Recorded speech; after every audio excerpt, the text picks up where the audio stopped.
I think in the online world, the keys are to ensure that you help the customers you want to buy from you know that they should be buying from you. You want it to be self-selective, which means you actually want people to come to your website and immediately be able to go, this is not for me. Whoa. Not for me. But that sounds really scary, because the last thing, I mean, that's what what merchant wants, is like everyone to buy from them. So that how does that work? This is interesting.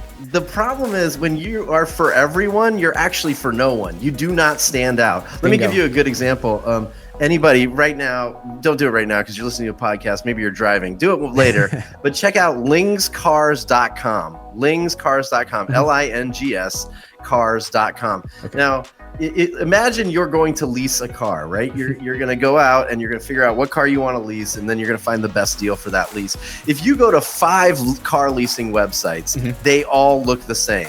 And you can, I mean, right now, Joseph, you can probably picture what they look like. It's got a pretty picture of a car. Of course. It advertises their low APR, and it's trying to constantly get you to fill out a form so that they can give you a quote on your lease. Like, we know what it looks like. And spam you for the rest of your life. Totally, exactly. And you're gonna just never stop hearing from them until you report it as spam. Then they'll stop, maybe. Okay, now picture lingscars.com. When you go to lingscars.com, it is like a game show on acid blew up in your browser.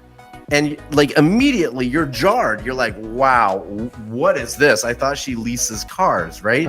And what happens is it takes your brain out of being lulled into the normal experience, and it forces you to think for a second and say, wait a second, where do I find the car I want? How do I fill out the leasing form? And all of a sudden you're engaged in a way you never were engaged with any of the other websites. And look, that car, you go check it out. Lingscars.com is so ugly. It definitely turns away people. But here's the thing.